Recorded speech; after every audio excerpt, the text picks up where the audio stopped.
The Danforth Music Hall is normally hosting sold-out shows from artists around the world, but a new study shows that even when social distancing measures are lifted, those crowds may never return. We knew about the health issues and that was going to have a big impact on how music got back on its feet. And we knew about the impact on the economy, that was going to have a huge impact on us, on our community. But what we didn't understand was just how the consumer was going to impact us.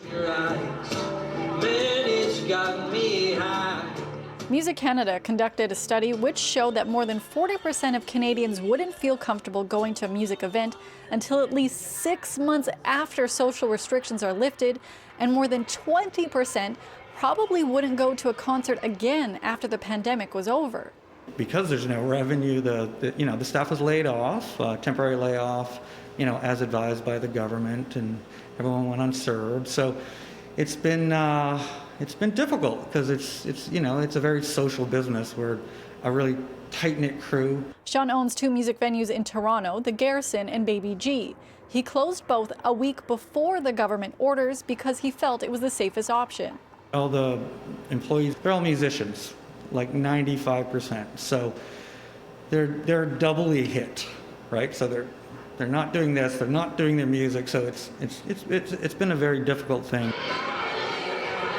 He went from concerts almost nightly to a revenue of 0.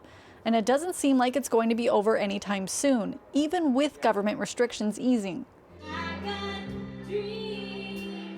Sean has teamed up with venues around the city, from the Horseshoe Tavern to Lee's Palace, to try and help each other during these tough times. They're trying to secure federal funding to help keep the live music community from crumbling. I've been on 600 Zoom meetings, and half of them are about reopening and the safety standards and protocols, and they're pretty much unattainable for music venues. Henderson, a lifelong music lover and whose wife is in the band Cowboy Junkies, understands the importance of music venues to the community, but also the growth of music in our country. There's something called the venue ladder, and it has multiple rungs on it, from the tiny venue in a basement to the pinnacle at the Scotiabank Centre or Roy Thompson Massey Hall type venues. But you got to have every rung in the ladder. If you take out the bottom layer of the house of cards, it collapses. So we're all relying on one another, and it's very important that infrastructure stays intact. I think July Talk was started as a live band because that's just who we were, and now that's being put into question. July Talk has sold out multiple shows here at the Danforth Music Hall in Toronto and venues around the world. But like most bands, their source of income has come to a screeching halt because of COVID-19, putting the future of music and their livelihoods in jeopardy. For most recording artists in Canada, a very, very significant, if not predominant, chunk of the money that they make to put food on the table and put their kids into school comes from touring. It's really everything for us. This is the first time that we've never had travel plans in the near future for probably the last 6 or 7 years. Music Canada recently conducted a study of music lovers in the country. It showed that more than 40% of them were not ready to go to a live show until at least 6 months after the social restrictions are lifted.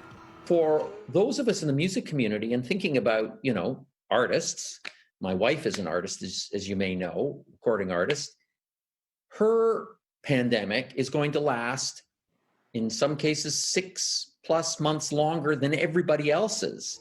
So that was the unpleasant surprise, that it's going to be a longer recovery and a more difficult recovery. The music community is already a delicate industry, with streaming services taking over a large part of artists' revenue. So most artists need to constantly tour to make a living. But many venues are also struggling with their future post-pandemic life and if they can survive. Are we going to have pandemic winners and losers?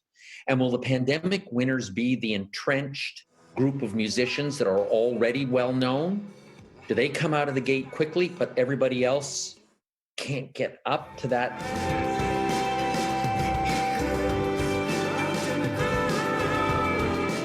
July Talk has been working for 2 years on their upcoming album, Pray For It, that will be released this July. Normally, when a record is out, they would go tour the world to share their music. But with all venues closed and many Canadians not comfortable going to live shows, they've announced a first-of-its-kind show in Canada, a drive-in concert near Toronto.